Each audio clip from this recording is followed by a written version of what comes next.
Bienvenidos a este video, donde se plantearán de manera muy breve y resumida la propuesta ética de algunos de los filósofos más importantes en la historia de la humanidad. Será interesante abarcarlos todos, pero por cuestiones de tiempo solo se comentarán algunos. Comenzamos. Comenzamos con los sofistas. Como lo comenta Aion en su libro de la Introducción a la Ética, considera que esta época inicia con una veintena de pensadores griegos muy vinculados a Atenas, que desarrollaron su actividad en las últimas décadas del siglo V a.C., durante la Guerra del Peloponeso. Con ellos nace el humanismo, centrado en los aspectos que integran lo que hoy denominamos cultura: la ética, la política, la retórica, el conocimiento, el lenguaje, el arte, la religión, la educación. Pero, ante esto, se hace necesario clarificar primero la Guerra del Peloponeso. Aunque, haciendo un paréntesis, esta no habría podido llevarse a cabo sin dos batallas anteriores. La primera, en el 490 a.C., en la cual los atenienses hicieron frente a los persas al mando de Darío I en la llanura de Maratón.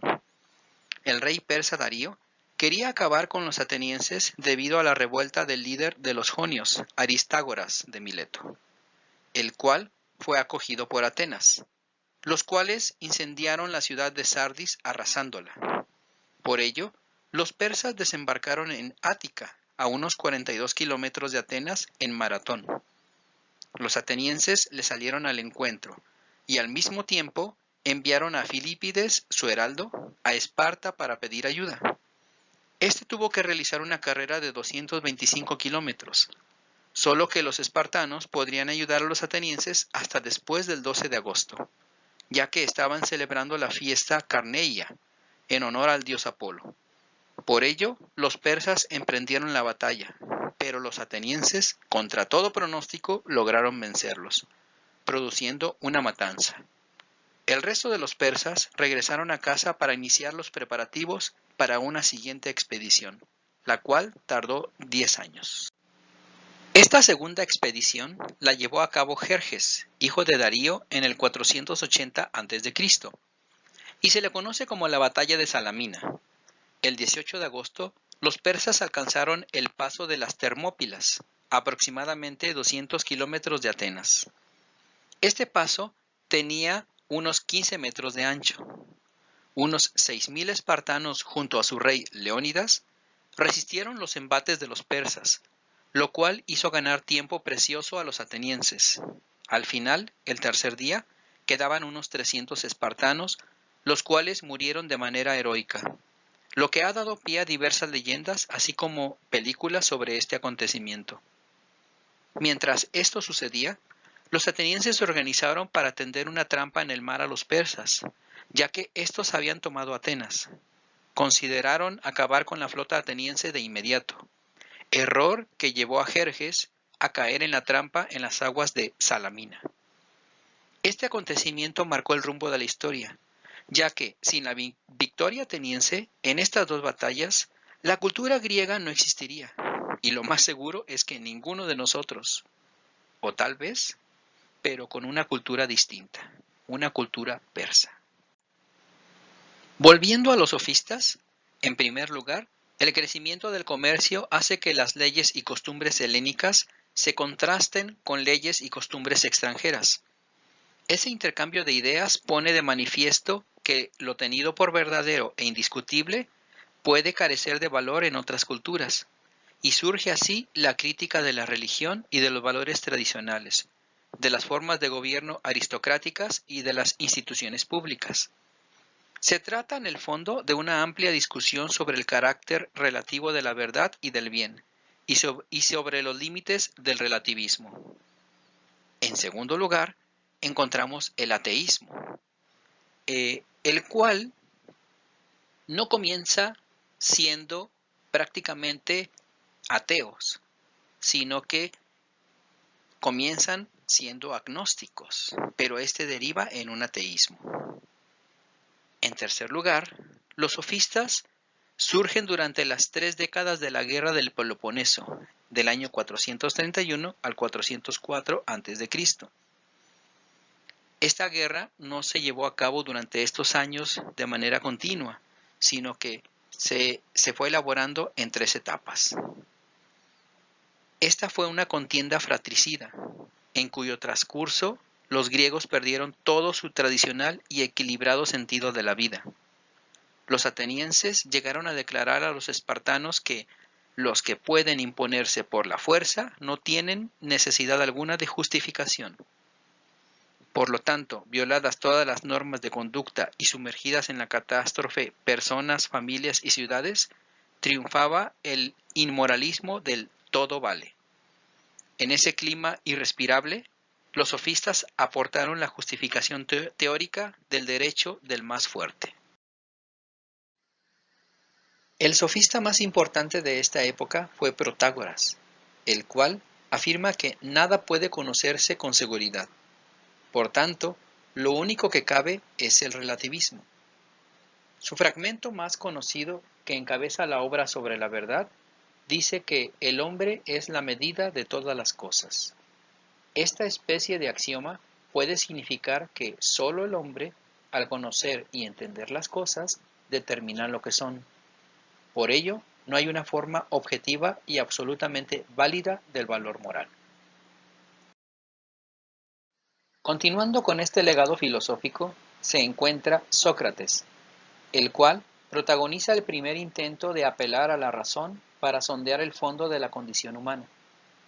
Frente a los sofistas, sembradores de desengaño y escepticismo, Sócrates defiende valores ciertos. Su pensamiento no está al servicio de intereses partidistas ni envuelto con engaño en la retórica. La palabra deja de ser instrumento de manipulación y recobra todo su valor ético al servicio de la comunicación de la verdad. Admite que la verdad no hay que buscarla en el revoltijo de las cosas sensibles, pero afirma que podemos encontrarla en la intimidad del alma.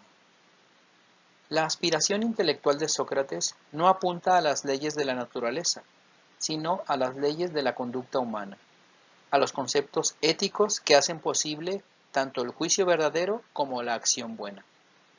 Si la vida humana no es convulsión irracional, si vivir es superar el mero impulso biológico, ello es gracias al conocimiento cierto de verdades morales, teóricas y prácticas al mismo tiempo. Toda la vida de Sócrates es una batalla pacífica por el triunfo de la ética. El centro de esta ética es el concepto de virtud, y la virtud se alcanza por medio del conocimiento.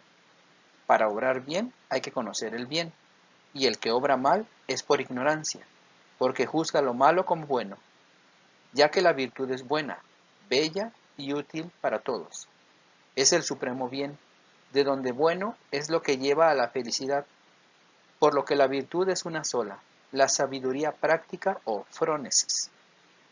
La moderación de las pasiones es uno de los descubrimientos socráticos que perduran en toda la filosofía antigua, y hace de Sócrates un griego progresista que critica la conducta tradicional. Para Sócrates, la cultura, la educación y la política deben estar supeditadas a la ética, y la ética tiene un claro trasfondo trascendente. La racionalidad del cosmos le lleva a admitir un logos universal que habla al hombre por medio de su conciencia moral y que ejerce una bondadosa providencia dentro de la cual su misma muerte se despoja de todo acento angustioso. Contra Protágoras sostiene que Dios es la medida de todas las cosas y levanta una auténtica demostración racional que emplea la comparación con el escultor, el arquitecto, el artesano. Así, inaugura el camino hacia la idea teísta de un Dios único. Si atendemos a Sanabria, Platón no acepta el hedonismo moderado de Sócrates, se inclina más por el ascetismo. El sumo bien para Platón consiste en una vida mixta, es decir, la del placer y la de la sabiduría, pero evitando el hedonismo y el intelectualismo. Por lo tanto, la felicidad del ser humano en esta vida está en practicar la virtud y cultivar la filosofía. De ahí que Platón entiende por ética la reflexión sobre la conducta humana orientada a resolver las riendas de la propia conducta, superando la constitutiva animalidad. Las líneas fundamentales de la ética platónica se resumen en el mito del carro alado, inolvidable alegoría del alma humana donde la nobleza y el esfuerzo están simbolizados en el caballo blanco. El corcel negro representa la pasión irracional y el auriga es la razón que controla y acompasa las dos fuerzas antagónicas. Platón dejó la lista de las 4 virtudes que se le conocerán como cardinales: la justicia, prudencia, fortaleza y templanza. La justicia tiene por objeto proporcionar armonía, dar a cada quien lo que le corresponde. La prudencia regula el conjunto de las acciones humanas y dirige toda la vida práctica. La fortaleza regula las pasiones nobles y generosas, haciendo que el ser humano domine el dolor y sacrifique el placer si lo exige cumplir con el deber. Y la templanza regula los actos del alma concupiscible, proporcionando de orden en la parte inferior del ser humano. El siguiente filósofo es Aristóteles. Para este, la finalidad del hombre es conseguir la felicidad, la cual consistirá en perfeccionar la razón, ya que vivir bien equivale a vivir conforme a la razón. La ética aristotélica es muy semejante a la platónica.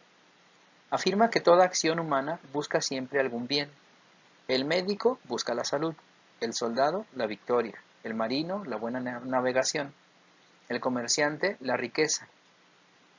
A continuación, Aristóteles afirma que casi todo el mundo llama felicidad al máximo bien que se puede conseguir, pero reconoce que nadie sabe exactamente en qué consiste, por lo que afirma que, por naturaleza, el hombre es animal, es racional y es social. Así que la felicidad humana habrá de estar ligada a la perfección de esos 3 aspectos esenciales.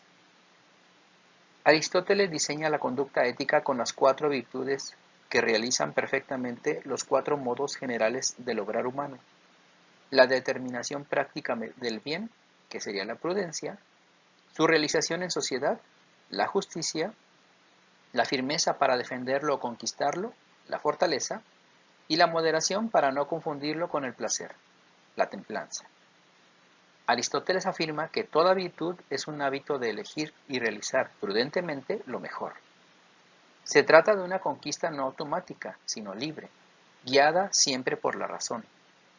Como regla general, una conducta será mala tanto por exceso como por defecto, igual que es malo para la salud tanto la falta de ejercicio como su exceso. Así pues, el exceso y el defecto destruyen la virtud y el término medio la conserva. Un término medio que no es el mismo para todos, sino relativo a cada persona. ¿Cómo se forjan las virtudes? Dirá Aristóteles que por los hábitos, y los hábitos no son innatos, sino que se adquieren por repetición de actos. De ahí que pueden existir buenos hábitos y malos hábitos. Por ejemplo, un buen hábito puede ser la honestidad y un mal hábito puede ser hablar con mentiras. Por ello, la virtud es el centro de la ética aristotélica, ordenada al fin último, que es la felicidad. Enseguida surge Epicuro, el cual nació en Samos en el 341 a.C. Se estableció en Atenas hacia el 307 y allí ejerció su magisterio en el jardín de su casa. Por este hecho se hablará de la escuela del jardín. La tesis básica de Epicuro es que la finalidad de la vida humana consiste en el placer, pero contrario a lo que en la actualidad se piensa de ello, no cualquier placer. Este debe conllevar a un estado en el cual se supere el dolor y la preocupación, es decir, un placer exclusivamente en el individuo, desligado de la ciudad, de las instituciones, del dinero e incluso de los dioses. De ahí que, en su evolución ética y vital, Epicuro pasa de cierto hedonismo a cierto ascetismo. De esta manera es que persigue la vida libre tanto como el placer, y entiende que la libertad como un ejercicio de autogobierno o autarquía que presenta 2 caras: la ausencia del dolor corporal, la aponía, y la eliminación de la intranquilidad de espíritu, la ataraxia. Este es el placer por excelencia para Epicuro.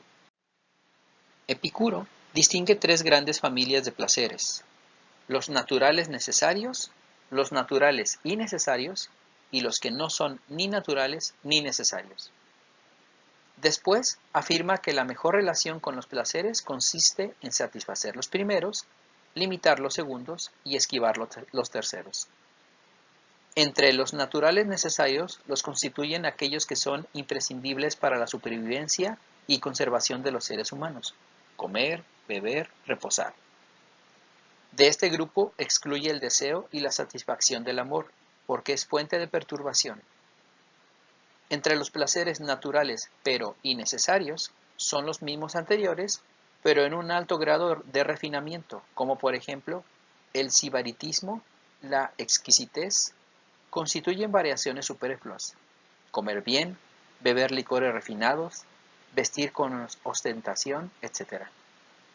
Este tipo de placeres hay que limitarlos. Por ejemplo, dirá Epicuro, solo en tu cumpleaños, una celebración especial, etc.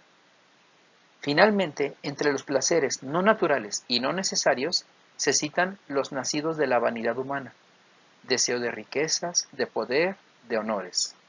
Por ello, comentará Epicuro, esa idea que tienes en la cabeza de convertirte en influencer, deshazte de ella. No vale la pena, es pura vanidad humana. La siguiente corriente es la estoica, de la cual su ética deriva de la escuela cínica, fundada en Atenas por el socrático Antístenes, al cual le sucedió Diógenes, famoso por su vida extravagante. Los cínicos buscan la felicidad individual en la independencia personal, en la supresión de necesidades, en la intranquilidad de ánimo. Ese ideal les lleva a la mendicidad, a la renuncia a toda teoría, al desdén por la verdad, al desprecio del placer, del bienestar, de las riquezas y de los hombres. Diógenes es el famoso pensador que residía dentro de un túnel, tan solo para manifestar su desprecio al modo de vivir de sus conciudadanos. Sus únicas pertenencias eran un manto y un recipiente para beber agua, porque era lo único que necesitaba para vivir.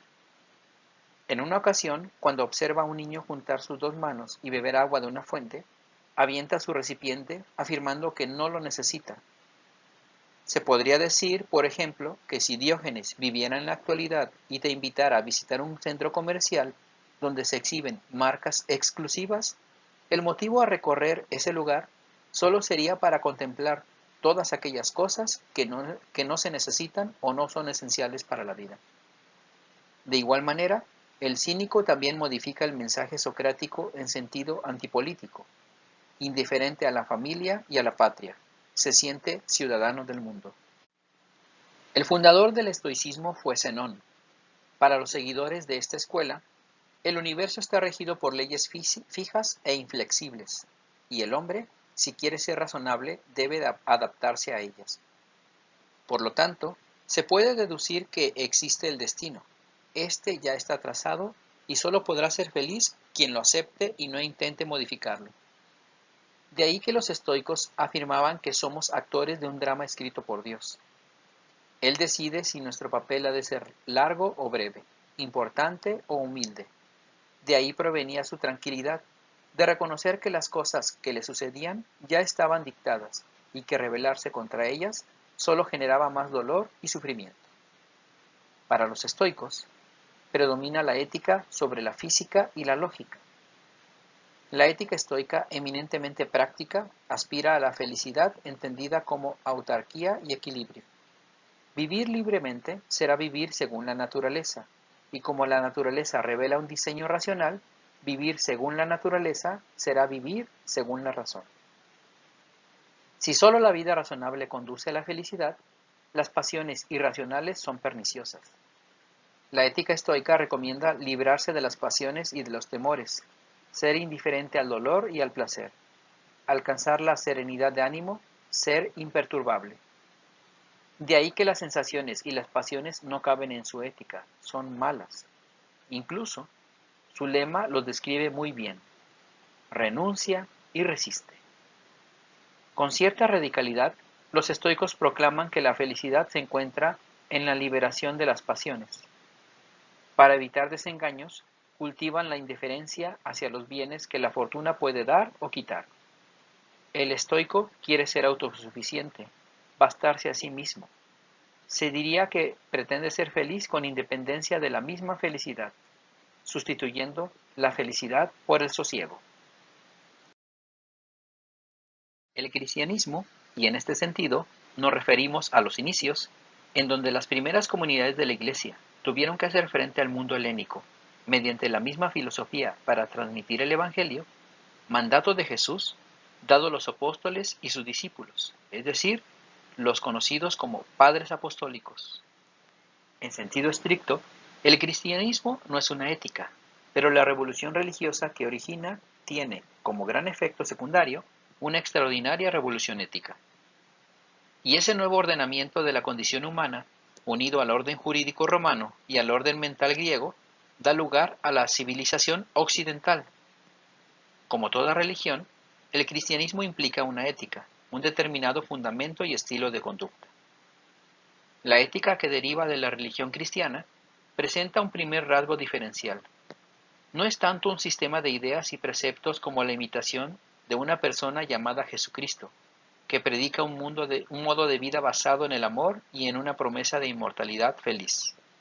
Si nos preguntamos, ¿qué aporta el cristianismo a la cultura grecolatina? Hemos de reconocer que, muy por encima de la mera superación de los mitos, aporta un encuentro entre la criatura y el Creador. Los presupuestos de la ética cristiana es que Dios es trascendente, creador y providente, además de la creencia de la libertad, la espiritualidad e inmortalidad del alma. Religión y ética pertenecen a órdenes diversos de conocimiento, pues se apoyan en dos testimonios diferentes, el de Dios y el del hombre. De hecho, la religión cristiana aporta a la razón conocimientos originales, pues ofrece respuestas a enigmas como la muerte y el sentido del dolor. Esas respuestas marcan de forma decisiva la conducta del que las acepta, y en ese sentido deriva de la fe cristiana una ética precisa. En el cristianismo nos encontramos ante una promesa de seguridad total llamada a imponerse sobre las frágiles seguridades filosóficas, porque ninguna seguridad puede ser absoluta si no posee un nexo estable con el absoluto. Esta revolucionaria promesa abarca la inmortalidad personal. Si la tradición platónica y pitagórica consideró que el alma es inmortal por naturaleza, la tradición cristiana afirma algo mucho más atrevido, la resurrección de los muertos, que implica la pervivencia del alma y la vuelta del cuerpo a la vida. De los grandes exponentes de la ética cristiana se encuentra San Agustín, el cual afirma que al ser el hombre un ser esencialmente religioso, la filosofía verdadera coincide con la verdadera religión. De hecho, el último criterio ético coincide con el último criterio religioso, el amor a Dios y al prójimo. Es decir, la base agustiniana sobre la que descansa la ética, tanto desde la fe como desde la razón, coinciden. Por la fe, el amor al prójimo como a sí mismo, y por la filosofía, el respeto de la dignidad humana. En la ética agustiniana, la primacía del amor se enfatiza en la célebre fórmula ama y haz lo que quieras. Sin embargo, es preciso entenderla y aplicarla correctamente. El amor a Dios y al prójimo se hace operante por medio de las virtudes, y la virtud consiste en amar lo que debe ser amado, en poner orden entre los diferentes amores. El ordo amoris pone a Dios en el centro y hace bueno y feliz a quien lo vive. Por lo que se comprende que la imagen perfecta del ama y haz lo que quieras es Cristo en la cruz, es decir, dar la vida por el otro. De ahí que si una persona ama así, entonces puede hacer lo que le venga en gana, ya que siempre buscará la felicidad del ser amado, el bien supremo de los demás. Por el ejercicio de las virtudes cardinales y teologales, la conducta ética es un proceso de conversión y acercamiento a Dios, tal y como San Agustín experimentó en su propia vida. La ética cristiana propone un modelo de conducta tejido, en primer lugar, con las 4 virtudes clásicas: la prudencia, la justicia, la fortaleza y la templanza. A estas 4 virtudes cardinales, San Agustín agrega las 3 teologales: la fe, la esperanza y la caridad, donde la última, es decir, el amor, es la más importante de todas. De ahí que, para San Agustín, la caridad es la forma de amar más adecuada a la dignidad humana. Es ver a los demás como los ve Dios mismo, es decir, tratar a los demás como Dios nos trata. ¿Y cómo es esto? Agustín lo explicará en 3 pasajes de la Escritura: la parábola del Hijo Pródigo, la parábola del Buen Samaritano y el extracto de la carta de San Pablo a los Corintios titulado Elogio a la Caridad, donde dice que el amor es comprensivo, es servicial, todo lo espera, todo lo soporta. Solo por tomar un ejemplo, ¿quién sería el hijo pródigo en la actualidad? El hijo pródigo sería el asesino, el que viola, el que secuestra, estafa y que, arrepentido, regresa a la casa del padre, donde éste no le reclama absolutamente nada. Al contrario, hace una fiesta. Por ello, Agustín propone, si así te trata Dios, pues trata a los demás, a los que te hacen el mal, de la misma manera. Tal vez uno de los filósofos que ha tenido una influencia tan marcada en la modernidad como en la posmodernidad es Kant. Revolucionó la filosofía de su tiempo porque puso en el centro de la reflexión al sujeto pensante. Realizó la desvinculación de la ética de cualquier presupuesto teológico o metafísico. Kant afirma que el ser humano es consciente de sus actos y de su deber, por lo que llega a plantearse cómo proponer una norma universal de los actos de tal manera que la ética sea válida para todas las personas, pues la ética es una ciencia. Para Kant, la ética es formal, es decir, se funda en el deber, ya que pone la atención no en lo que se hace, sino en la intención con la que se hace. De ahí que su punto de partida es el hecho del deber, de la buena voluntad, la cual consiste no en hacer lo que se debe, sino en querer hacer lo que se debe. Por lo tanto, como lo afirma Sanabria, la intención es el elemento esencial de la moralidad, es la forma. Kant distinguirá 3 principios prácticos: las máximas, el imperativo hipotético y el imperativo categórico. La máxima consiste en principios prácticos de valores subjetivos, que solo son válidos para el interesado. Por ejemplo, se puede tener la máxima: el que me la hace, me la paga. El imperativo hipotético es una norma imperativa, pero que expresa una norma condicionada. Por ejemplo, ¿por qué realizaste tu tarea? Porque quiero sacar un 10. Es una acción que está condicionada. El imperativo categórico son incondicionados, absolutos, obligan a todo ser racional. Si retomamos el mismo ejemplo anterior, sería: ¿por qué realizaste tu tarea? La respuesta es: realicé mi tarea porque es mi deber, cumplir con mis obligaciones. Por lo tanto, el deber es una forma pura y el valor moral se desprende de los actos de la aplicación de tal forma. De ahí que, para Kant, un acto es moral cuando se lleva a cabo por el deber exclusivamente. Es así que, en primer lugar, está el deber. El bien solo es su consecuencia. Un acto bueno es así porque debe hacerse y no al revés. Un acto debe hacerse porque es bueno. Para Kant, la actuación moral no tiene excusas. El comportamiento se somete al deber, a la autoobligación que se impone el sujeto, por lo que establece 2 características de la ética formal. La primera es la autonomía, y que Kant la expresa en el siguiente enunciado: obra de tal modo que uses la humanidad, tanto en tu persona como en la de cualquier otro, siempre como un fin y nunca solo como un medio. La segunda es la universalidad, enunciada de la siguiente manera: obra de tal modo que la máxima de tu voluntad pueda valer siempre al mismo tiempo como principio de una legislación universal.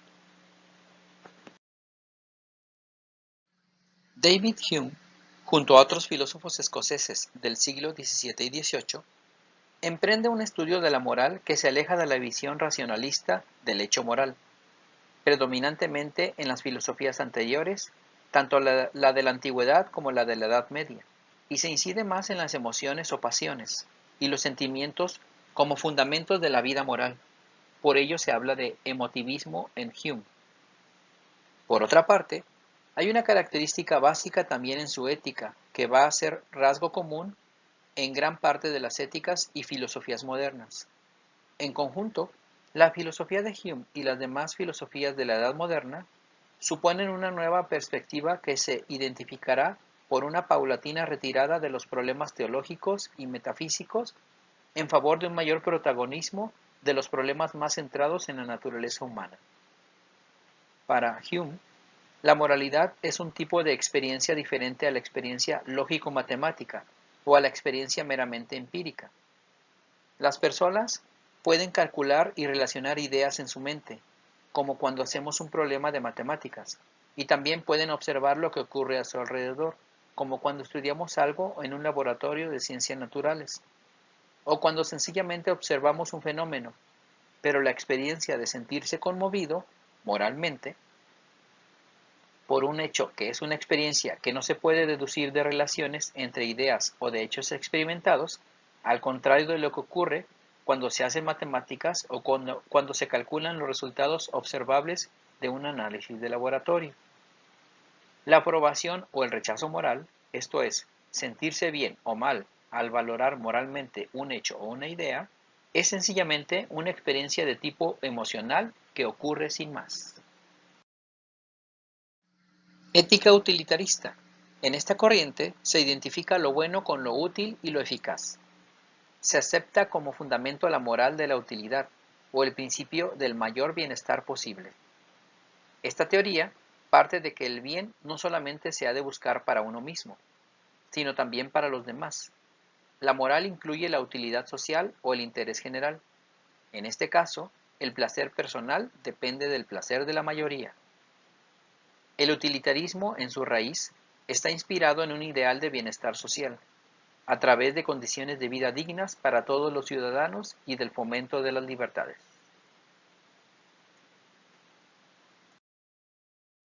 Los marxistas dividieron moral y ética, en la cual la primera la comprenden como la forma de conducta humana, es un hecho social, un determinado comportamiento. En cambio, la ética se refiere a determinadas convicciones teóricas, la cual debe servir para la vida. Para el marxismo, la ética es una ética de clases, por lo que es una forma de conciencia social, y por lo mismo, la ética marxista es la expresión de las aspiraciones de la clase obrera. Por ello, es bueno todo lo que favorece al advenimiento del comunismo. La ética existencialista reivindica el papel de la libertad. La persona se sabe libre y no tiene más remedio que serlo. Es obligatoriamente libre. Está condenado a ello. Por lo tanto, las personas, al vivir, ejercen su libertad, de ahí que van construyendo su código ético.